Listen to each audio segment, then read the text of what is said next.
Nah, terus ini lanjut, ini ada pertanyaan dari Kak Erna sama Kak Iren. Sama-sama nih pertanyaannya mirip-mirip.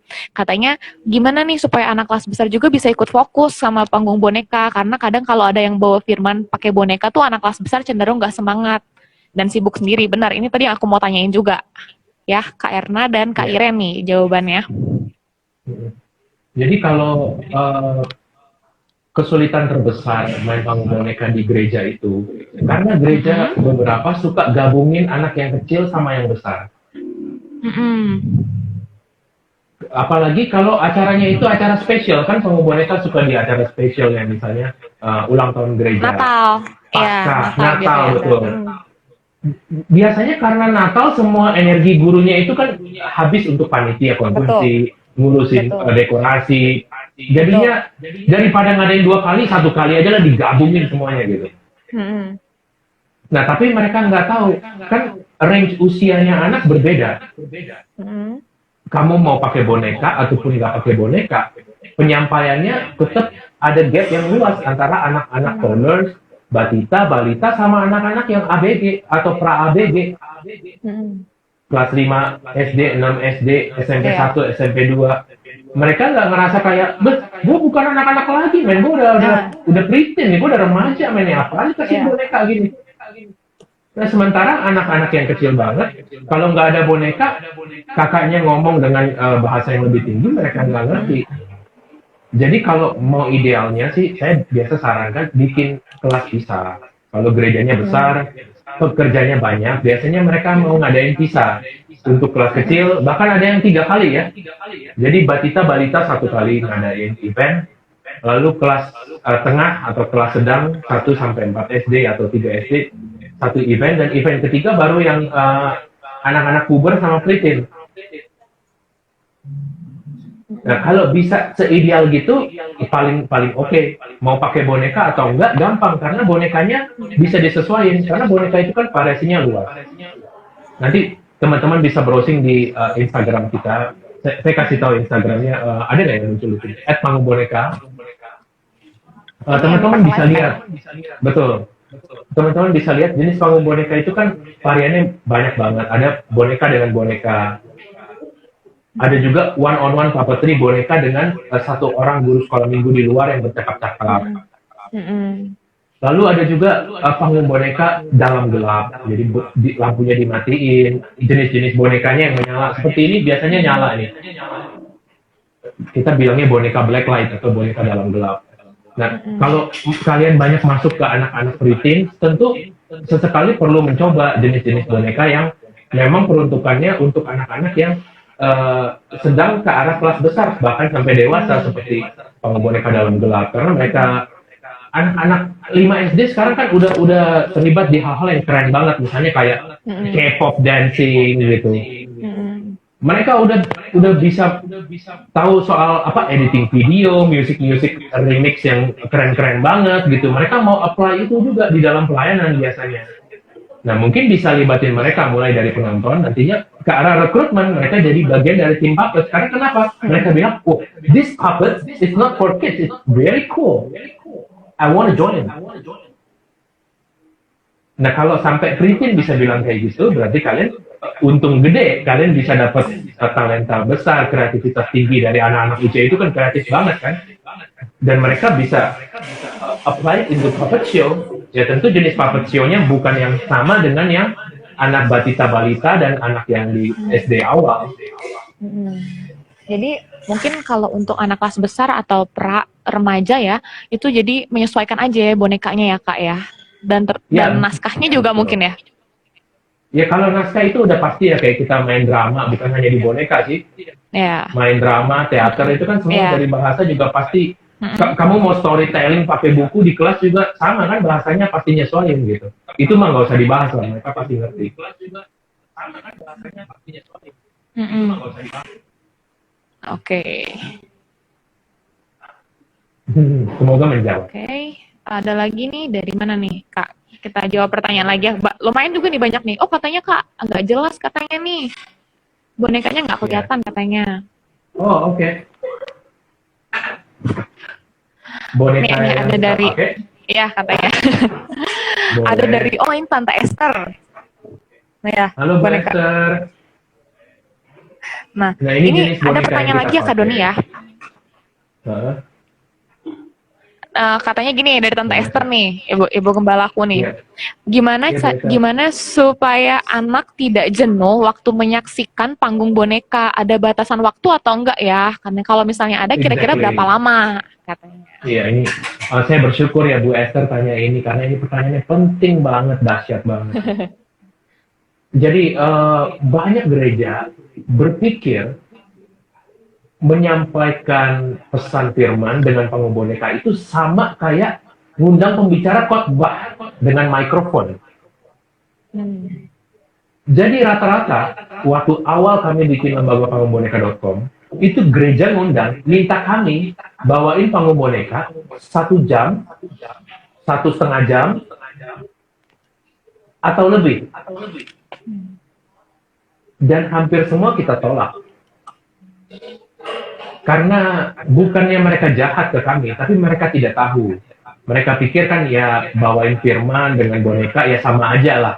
Karena memang banyak ya beberapa lembaga lain yang sebetulnya mereka itu nyampein firman dengan khotbah atau storytelling, lalu pakai boneka cuma buat tempelan atau gaya-gayaan.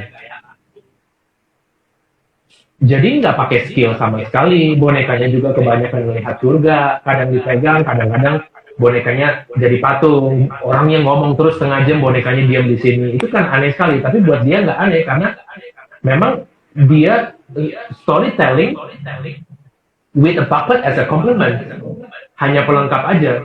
Tapi kalau kamu benar-benar mau using a puppet untuk deliver firman, itu kamu harus punya puppet skill yang benar dan harus perhatiin durasi.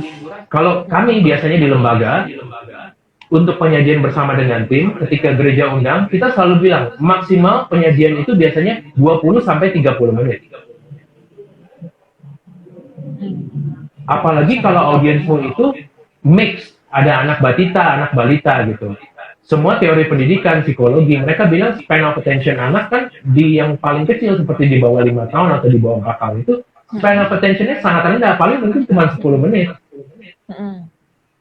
Jadi sih idealnya kalau kamu mau sajiin boneka, apalagi kamu baru belajar 10 menit itu udah capek banget tangannya.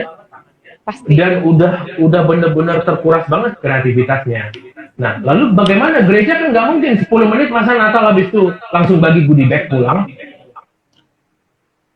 Nah, kamu bisa kombinasiin. Jadi misalnya puppet 10 menit atau 15 menit.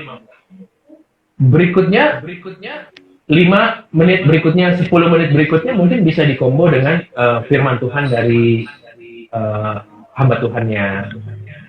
Atau mungkin bisa digabung sama teater atau drama yang melibatin anak-anak. Jadi sama tidak pujian harus, juga kayaknya bisa ya Kak ya? Iya benar. Ada jenis panggung boneka yang namanya panggung boneka musical. Itu bisa aja kamu mau apply pujian dibawain oleh boneka boleh gitu untuk durasi. Kalau kami sih biasa maksimal 20 menit sampai 30 menit, itu pun kita udah pecah jadi 6 segmen. Jadi benar-benar 6 varian boneka yang berbeda dalam satu penyajian. Karena kalau enggak anak-anak pasti bosan. Ya, pasti bosan ya. Oke, jadi bagusnya 20 sampai 30 menit lah ya Kak ya. Tapi dibagi beberapa segmen supaya nggak bosan gitu dengar cerita mulu gitu ya. Oke. Kejawab ya Tante Esther ya. Terus lanjut nih Kak, aduh banyak juga yang nanya ya. Ini ada yang nanya tentang suara perut katanya. Kalau main suara perut itu kayak gimana? Yang pertama, terus katanya kalau main boneka yang tanpa panggung, misalnya bicara ngobrol dengan boneka maskotnya yang dibawa itu gimana? Katanya pakai suara perut. Nah suara perut tuh gimana? Katanya gitu. Ya, saya kebetulan nggak siapin bahan untuk materi-materi suara. Tapi biasanya sih di pelatihan kita selalu bilang, teman-teman untuk awal kalau misalnya memang main bonekanya itu untuk di depan kamera atau pakai panggung, mungkin bisa produksi suara yang biasa dulu aja tanpa pakai suara perut gitu. Karena untuk start awal, kalau kamu masih belum kuasain dasar-dasar panggung boneka seperti kontak mata, kalau kamu masih belum kuasain lalu posisi boneka, lalu gerakan tangan boneka, Kalau langsung masuk ke suara, biasanya langsung buyar. Ketika fokus ke suara, mau produksi yang bagus, semua teknik dasar bonekanya lupa, akhirnya bonekanya hanya diam aja terus, atau mulutnya biasanya lihat ke atas jadinya, karena nggak konsen lagi. Iya. Kalau menurut saya ya, kalau memang aku lupa Kabayu ya, kalau Kabayu memang pada saat ini baru belajar atau masih di awal, nggak apa-apa, produksi aja suara, mulutnya gerak itu nggak apa-apa. Saya ada contoh, cuman saya nggak bawa, nanti saya coba upload di YouTube, teman-teman bisa lihat.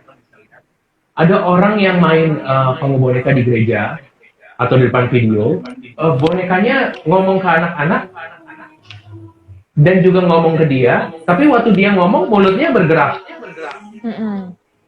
Nggak apa-apa, karena sebetulnya ini menurut saya pribadi ya, sebetulnya anak-anak dengan imajinasinya, mereka itu anggap boneka ini seperti makhluk hidup.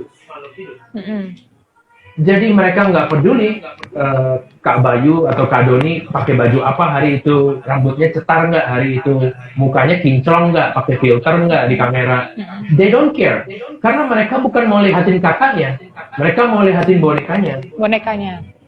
Jadi saya selalu bilang ventriloquist memang cool banget, keren, karena saat ini banyak acara TV yang munculin ventriloquist ya.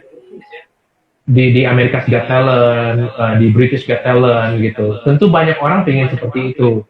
Kalau kedepannya udah menguasai boneka dan pengen belajar, yes banget. Nanti bisa kontak Kak Doni di WA. Saya akan tulis WA-nya sebentar. Ini nomor WA di penguboneka.com. Kakak-kakak bisa add dan tanya lebih jauh tentang beberapa hal, termasuk hal-hal yang ingin dipelajari lebih dalam ya di dalam tentang pengu boneka. Iya. Nah kalau mau belajar lebih dalam ya? boleh, tapi kalau untuk saran saya sih karena di gereja biasanya lebih peruntukannya reguler untuk minggu. Kalau suara kamu benar-benar belum bisa gerakin suara tanpa bergerak, atau belum bisa bikin suara yang unyu-unyu, yang imut-imut, nggak apa-apa. Pakai suara asli kamu aja. Oke, jadi pakai suara ini dulu aja kayak kalau untuk awal-awal ya. Untuk awal-awal ya. Tapi rata-rata setiap orang punya kok suara unik yang udah gifted ya. Jadi kayak dikasih Tuhan tuh sebagai hadiah buat satu orang. Cuman dia jarang munculin. Saya suka bercanda, saya bilang biasanya ya suara unik itu orang-orang tuh pakai pada saat dia lagi mandi sendiri gitu. Lagi shower, dia nyanyi atau dia ngomong sendiri pakai suara unyu-unyu gitu. Yang kedua, biasanya orang tuh suka pakai suara lucu atau suara unyu-unyu tuh pas lagi nelpon pacarnya ya. Nice. Kalau yang lagi jomblo, biasanya dia bilang gini kan. Boleh kasih contoh? Sayang, ya boleh. Halo sayang, kamu udah makan belum? Aku belum nih, gitu. Biasanya gitu ya, keluar tuh. Nah, kalau kamu salah satunya yang pernah lakukan itu ke pacarmu atau mantan pacarmu, nah, coba itu dipraktekin di boneka, nggak ada yang ngeliat kok. Yang ngeliat paling kameramennya doang. Betul. Sama satu tim ya, Yoi. yang tahu. Oke, ngerti kalau gitu ya.